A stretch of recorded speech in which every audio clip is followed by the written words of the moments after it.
Our Pure Cotton Club, formals and casual shirts. This festive season, travel the world with Grand Royal Tours. We care Super Shield 100 Ultra, defense broad spectrum sunscreen with 100 SPF. Buy now. அரசியல் எதிரி திமுக, கொள்கை எதிரி BJP. ஆட்சியில் திமுக இருக்கு. அப்போ ஆட்சியில் இருக்கின்ற திமுகவை பார்த்து கேள்வி கேட்பது தான் துணிச்சல். அதுதான் அரசியல். களத்திலே இல்லாத ஆட்களை பற்றி பேசி என்ன பிரயோஜனம்? ரெண்டுமே ஊழல் கட்சி தானேங்க. ஸ்டாலின் அவர்களும் நாங்கள் 2.0 அப்படின்னு தான் சொல்றாரு. எடப்பாடி அவர்களும் பார்த்து நாங்கள் தான் முதல் அப்படின்ற ஸ்டேட்மெண்ட் சொல்றாங்க. இப்போ ஸ்டாலின் அவர்கள் அவரை அப்பான்னு கூட தான் சொல்றாரு. அதுக்காக அவரை நம்ம அப்பான்னு ஏற்றுக்க முடியுமா? அப்பா ஸ்டாலின் அவர்களே ஆட்சியும் அதிகாரம் உங்ககிட்ட தான் இருக்கு. நீங்க நினைச்சா டாஸ்மார்க்கை இழுத்து மூடிடலாம். நீங்க நினைச்சா போதை புழக்கம் தமிழ்நாட்டுக்குள் வராம தடுக்கலாம். இரும்பு கரம் கொண்டு அடக்கவேன்னு சொல்றீங்க. அந்த இரும்பு கரம் எங்க போச்சு? தொலைஞ்சிருச்சா? தொலைஞ்சா சொல்லுங்க, எங்க தோழர்களை வச்சு நாங்க கண்டுபிடிச்சு தரோம். நீங்க தமிழ்நாட்டிற்கான அப்பாலாம் கிடையாது. நீங்க பொய்யை சொல்லக்கூடிய எம்டி டப்பா. சரிங்களா? திமுகவில் கிருஷ்ணமூர்த்தி அவர்கள் வந்து பார்த்தீங்கன்னா மேடை கேவலமானவன். எதிரிதான் தீர்மானிக்கிறார்கள் நாங்கள் என்ன ஆயுதத்தை கையில் எடுக்க வேண்டும் என்று. எங்களுடைய கட்சி பெண் நிர்வாகிகளை குறித்து தரம் கட்டத்தனமா கீழ்த்தரமா பேசுகின்ற பொழுது அந்த மேடையில் உட்காந்து 32 பல்லு தெரிய சிரிக்கிறாங்களே. அவங்க வீட்டில் பொம்பளைங்களே கிடையாதா? அவங்க வீட்டில் அம்மாக்கள் கிடையாதா? அக்காக்கள் கிடையாதா? இப்படி ஒருத்தன் பேசுறானு எழுந்து நின்று செருப்பை கைட்டு இருந்தாலும் அடிச்சிருக்கணுமா கூடாதா? தமிழ்நாடு ஒன்றும் ஸ்டாலின் அவர்களுக்கு பத்திரம் எழுதிலாம் கொடுக்கல. திரு உதயநிதி ஸ்டாலின் அவர்களுக்கு பட்டா போட்டெல்லாம் கொடுக்கல. இந்தியா என்பதே ஒரு ஜனநாயக நாடு. எல்லோருக்குமான உரிமைகள் இருக்கு. அந்த அடிப்படையில் நாங்கள் தேர்தல் களத்துக்கு வரோம், மக்களை சந்திக்கிறோம். யார் எதிரி யாருன்றது தெளிவாக சொல்லிட்டாங்க. ஏன் ஏடிஎம்கே மட்டும் சொல்லவே மாட்டார் தலைவர்? ஏன் டே 1லேருந்து நாங்கள் என்னங்க சொல்கிறோம்? அரசியல் எதிரி யாரு? கொள்கை எதிரி அதிமுக மட்டும். நாங்கள் வந்து விக்கிரவாண்டி முதல் மாநாட்டிலிருந்து சொல்லிட்டு இருக்கோம். அரசியல் எதிரி திமுக, கொள்கை எதிரி பிஜேபி. ஆட்சியில் திமுக இருக்கு. அப்போ ஆட்சியில் இருக்கின்ற திமுகவை பார்த்து கேள்வி கேட்பது தான் துணிச்சல். அதுதான் அரசியல். களத்திலே இல்லாத ஆட்களை பற்றி பேசி என்ன பிரயோஜனம்? சார், இப்படி பார்க்கும்போது அதிமுகவோட ஒரு கூட்டணி வரதுக்கான வாய்ப்பு இருக்குன்ற மாதிரி ஒரு தோணுது இல்லையா? நாங்கள் எந்த இடத்துலையுமே வந்து நாங்கள் அதிமுகவோட கூட்டணி நாங்கள் சொல்லலை. எங்கள் தலைமையில் கூட்டணி. எங்கள் தலைமையை ஏற்றுக்கொண்டு யாரெல்லாம் வருகிறார்களோ அவர்களுக்கு ஆட்சியிலும் அதிகாரத்திலும் நாங்கள் பங்கு கொடுப்போம் அப்படின்னு எங்கள் தலைவர் சொன்னார். பேச்சுவார்த்தை நடந்து கொண்டிருக்கு. பல கட்சி தலைவர்கள் எங்கள் தலைவரோடு பேசி கொண்டு தான் இருக்கிறாங்க. இன்னும் 3 மாதம் இருக்குது தேர்தலுக்கு. என்ன வேணாலும் நடக்கலாம். இப்போ அந்த அடிப்படையில் நாங்கள் எதனால் நாங்கள் அதிமுகவுக்கு போனோம்? நீங்கள் சொல்லுங்கள். ஏதாவது ஒரு தேவை இருக்கா? ரெண்டுமே ஊழல் கட்சி தானேங்க. நாங்கள் ஊழல் இல்லாத ஒரு தமிழ்நாட்டை உருவாக்கணும். சாதி மோதல் இல்லாத சமத்துவ தமிழ்நாட்டை உருவாக்கணும். ஒரு சமூக நீதி தமிழ்நாட்டை உருவாக்க வேண்டும் என்று தலைவர் அவர்கள் விரும்புகின்ற பொழுது இந்த 2 கட்சியிலையும் அது இருக்கா?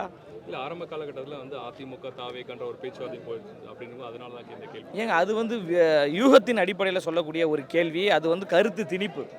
எங்கள் தலைவர் வந்து பிரைமரி ஃபோர்ஸ், முதன்மை சக்தி. இங்கே வந்து தாவேக்காவா திமுகவா அப்படின்ற ஒரு போட்டி தான் நாங்கள் நடந்து கொண்டிருக்கு. அதை நோக்கி தான் நம்ம போயிட்டு இருக்கின்ற பொழுது, 3வதாக அதிமுகவோடு இணைய வேண்டிய தேவை கிடையாது. தமிழ்நாட்டு மக்கள் எல்லோரும் எங்கள் பக்கம் இருக்கிறாங்க. நாங்கள் தமிழ்நாட்டு மக்களின் பக்கம் இருக்கிறோம். தமிழ்நாட்டில் ஒரு மாற்று சக்தி வேணும். அந்த மாற்று சக்தியாக அண்ணன் விஜய் அவர்கள் இருக்கிறாங்க.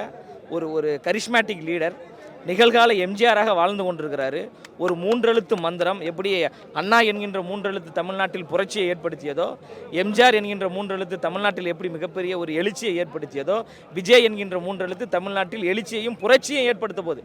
இன்னும் 3 மாதத்திற்கு பிறகு தமிழ்நாட்டின் புதிய முதலமைச்சராக அண்ணன் விஜய் அவர்கள் அமர போகிறாரு.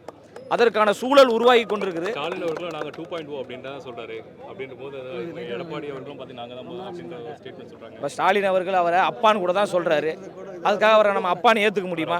அவங்க வீட்டுக்கு அவர் அப்பா தானே. அவர் அவங்க வீட்டுக்கான அப்பான்னு சொல்லலையே. நான் தமிழ்நாட்டுக்கான அப்பா, தயவுசெய்து யாரும் குடிக்காதீங்க, போதை பழக்கத்துக்கு போகாதீங்கன்னு சொல்கிறாரு.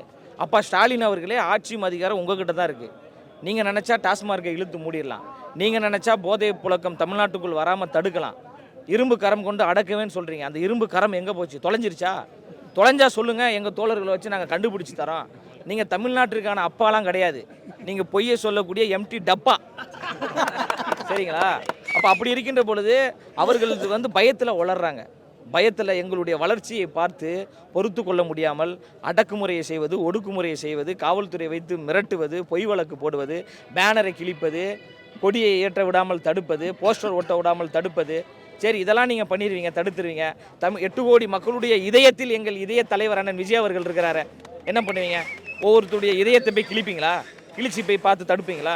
அதனால் மக்கள் புரட்சி வெடிக்க போது மக்கள் ஒரு தலைவனை தேடிக்கொண்டிருந்தாங்க. அந்த தலைவர் அண்ணன் விஜய் அவர்கள் மிகப்பெரிய ஒரு மாற்றம் ஏற்படும். சார், தொடர்ந்து திமுகவில் கிருஷ்ணமூர்த்தி அவர்கள் வந்து பார்த்தீங்கன்னா மேடை பேசல கேவலமானவன். புரியுது? ஆபாச பேச்சாளர். அதாவது எதிரிதான் தீர்மானிக்கிறார்கள் நாங்கள் என்ன ஆயுதத்தை கையில் எடுக்க வேண்டும் என்று. வணக்கம்னா நாங்கள் திருப்பி வணக்கம்னு சொல்லுவோம்.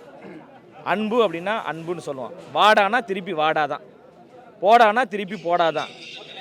அப்போது அது எந்த மேடையில் பேசுகிறாருன்னா, மொழிப்போர் வீரர்களுக்கு வணக்கம் செலுத்தக்கூடிய ஒரு மேடையில் உட்கார்ந்து கொண்டு ஒரு ஆபாச பேச்சாளர், ஒரு தனமான ஒரு பேச்சாளர், ஒரு இழிவான பேச்சாளர் எங்களுடைய கட்சி பெண் நிர்வாகிகளை குறித்து தரம் கட்டத்தனமாக கீழ்த்தரமாக பேசுகின்ற பொழுது அந்த மேடையில் உட்காந்து 32 பல்லு தெரிய சிரிக்கிறாங்களே.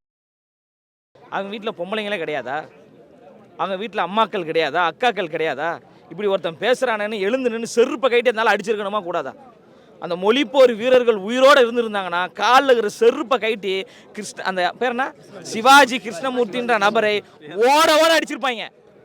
மொழிப்போர் வீரர், அந்த மொழிப்போர் வீரர்கள் எதற்காக போராடினாங்க? இந்த மண் பாதுகாக்கப்படணும், மொழி பாதுகாக்கப்படணும். பெண் விடுதலை இல்லை என்றால் மண் விடுதலை கிடையாது. பெண்களின் உரிமைக்காகவும் போராடியவர்கள் தான் மொழிப்போர் வீரர்கள். அந்த மொழிப்போர் வீரர்களுடைய அந்த நினைவேந்தல் பொதுக்கூட்டத்தில் உட்காந்துக்கிட்டு எங்களுடைய பெண் குறித்து தரைகுறைவாக பேசும்போது பச்சைமா இல்லை. மகளிருக்காக மாநாடு நடத்துகிறாங்க அக்கா கனிமொழி அவர்கள். அக்கா கனிமொழி அவர்களுக்கு ஒரு அன்பான ஒரு வேண்டுகோள். நீங்கள் பெண்களின் மீது அக்கறை கொண்ட ஒரு தலைவியாக இருக்கிறீங்க, பெண்களின் நலன் மீது அக்கறை கொண்ட ஒரு தலைவியாக இருக்கிறீங்க. அதற்காக பெண்களுக்கென்று ஒரு மாநாடு நடத்துறீங்க. சந்தோஷங்க, மகிழ்ச்சி, வரவேற்கிறோம். ஆனால் உங்கள் கட்சியில் ஒரு கேடுகட்ட தொடர்ந்து பொது மேடைகளில் பெண்களை குறித்து ஆபாசமாக பேசுகிறானே, அவனை நேரத்துக்கு கட்சி விட்டு நீக்கியிருக்க வேணாமா? அக்கா அவர்களுக்கு ஒரு 48 மணி நேரம் ஒரு அன்பான ஒரு வேண்டுகோள். பாசத்திற்குரிய, நேசத்திற்குரிய, அன்பிற்குரிய நாடாளுமன்ற உறுப்பினர் அக்கா கனிமொழி அவர்களே, தயவு செய்து உங்களுக்கு அந்த கட்சியில் அதிகாரம் இருக்குது என்பதை இந்த நாட்டு மக்களுக்கு உணர்த்த வேண்டுமென்றால் ஒரு நல்ல வாய்ப்பு இருக்குது. தயவு செய்து அந்த ஆபாச பேச்சாளர் சிவாஜி கிருஷ்ணமூர்த்தியை உடனடியாக கட்சியிலிருந்து நீக்கி தமிழ்நாட்டு பெண்களுக்கு நாங்கள் பாதுகாப்பாக இருக்கிறோம் என்று அக்கா கனிமொழி அவர்கள் உணர்த்தணும். இந்த அரசு உண்மையான பெண்களுக்கு பாதுகாப்பு நலன் சார்ந்த ஒரு அரசாக இருந்தால் இந்நேரத்துக்கு சிவாஜி கிருஷ்ணமூர்த்தியை கைது செய்திருக்கணும். அது எப்படி பேசலாம்? அது எங்கள் தலைவர் எங்களை கட்டுப்படுத்தி வச்சிருக்கிறார். இப்போ நான் பேசுனதெல்லாம் சும்மா 1% தான் தலைவா. நான் ஆபாச வார்த்தைகள் பயன்படுத்தணும்னு வச்சுக்கோங்களேன், சிவாஜி கிருஷ்ணமூர்த்தி நாண்டுக்கிட்டு செத்து போயிடுவாப்புல. அந்த அளவுக்கு எங்களுக்கும் பேச தெரியும். ஆனால் நாங்கள் பக்குவப்பட்டிருக்கிறோம். அரசியலை ஆரோக்கியமாக எதிர்கொள்ளணும்னு நினைக்கிறோம். கருத்தியல் ரீதியாக களமாடணும்னு நினைக்கிறோம். கொள்கையை சொல்லுங்கள், கோட்பாடுகளை சொல்லுங்கள். எங்களுடைய கொள்கையில் ஏதாவது மாறுபாடு இருந்ததுன்னா சொல்லுங்கள், அதுக்கு நாங்கள் பதில் கொடுக்குறோம். கோட்பாடுகளை நாங்கள் பதில் கொடுக்குறோம். தமிழ்நாடு ஒன்றும் ஸ்டாலின் அவர்களுக்கு பத்திரம் எழுதிலாம் கொடுக்கல. திரு உதயநிதி ஸ்டாலின் அவர்களுக்கு பட்டா போட்டுலாம் கொடுக்கல. தமிழ்நாடு என்பது இந்தியா என்பதே ஒரு ஜனநாயக நாடு. எல்லோருக்குமான உரிமைகள் இருக்குது. அந்த அடிப்படையில் நாங்கள் தேர்தல் களத்துக்கு வரோம், மக்களை சந்திக்கிறோம். ஜனநாயக போரை நோக்கி போய்கிட்டு இருக்கும்போது களத்தில் மக்கள் முடிவு பண்ணுவாங்க. இவர் கூத்தாடி சினிமாக்காரரு, இவர் அரசியலுக்கு வரலாமா? அப்போ திரு உதயநிதி ஸ்டாலின் சுதந்திர போராட்ட தியாகியா? அப்போ அவர் தமிழ்நாட்டின் முதலமைச்சராக வரணும்னு ஆசைப்படலாம். அதுக்கு திமுக கட்சியை சார்ந்தவர்கள் நீங்கள் உழைக்கலாம். எங்கள் தலைவர் 30 வருஷமாக இந்த மண்ணுக்காக, மக்களுக்காக அவரால் முடிந்த வகையில் உழைத்திருக்கிறாரு, போராடி இருக்கிறாரு, பேசியிருக்கிறாரு. நாங்கள் மக்கள்கிட்ட போகிறோம். மக்கள் என்ன பாடத்தை கொடுக்குறாங்களோ அதை நாங்கள் இன்முகத்தோடு வரவேற்க போகிறோம். இன்னும் 3 மாதத்தில் தமிழக வெற்றி கழகம் ஆட்சி அரியணையில் அமரும். சார், வேலூர் சுற்றுப்பயணம் எந்த அளவுக்கு ஏற்பாடுகள் இருக்கு? போலீஸ் இல்லை சுற்றுப்பயணம் தொடர்பான வேலைப்பாடுகள் நடந்து கொண்டிருக்கு. அதெல்லாம் குறித்து அதிகாரப்பூர்வமான அறிவிப்பை பொதுச் செயலாளர் அவர்கள் அறிவிப்பாங்க. ஆனால் அந்த சுற்றுப்பயணம் என்பது தமிழ்நாட்டு அரசியலின் திசைவழி போக்கையை மாற்றக்கூடிய வகையில் அந்த சுற்றுப்பயணம் இருக்கும். சார், மாற்றக்கூடியவை அப்படின்றீங்க இல்லையா? ஏற்கனவே 8 மாவட்டங்கள் முடிக்கும்போது மீதமுள்ள 30 மாவட்டங்கள் இருக்குது. ஒரு தலைவர் அப்படின்னா அனைத்து மாவட்டங்கள் போய் மக்கள் கிட்ட குறைகள் கேட்டிருந்து மக்கள் முன்னாடி போகணும் அப்படின்றது ஒரு தன்மை இருக்குது. மீதமுள்ள 30 மாவட்டங்கள் போகாததுக்கு காரணம் என்ன? அரசு உங்களுடைய ஆதங்கம் எனக்கு புரியுது ஐயா. நாங்கள் எல்லா இடத்துக்கும் போகணுன்னு ஆசைப்பட்றோம். 234 தொகுதிக்கு போகணுன்னு ஆசைப்பட்றோம். அனுமதி மட்டும் வாங்கி கொடுங்க. தலைவரை 234 தொகுதிக்கு நாங்களே கூப்பிட்டு போகிறோம். எந்தெந்த தொகுதிக்கு வரணும்னு நீங்கள் ஒரு பட்டியல் போடுங்க, கூப்பிட்டு வரோம். அனுமதி கொடுக்க மாட்டேன்றாங்களே. எங்கள் தலைவர் தான் எல்லா இடத்துக்கும் வரணும்னு தயாராக இருக்கிறாரு. இந்த அரசும் காவல்துறையும் நெருக்கடி கொடுத்து கொண்டிருக்கு. அந்த நெருக்கடியெல்லாம் தாண்டி தலைவர் அவர்கள் இமாலய வெற்றி பெறுவார்.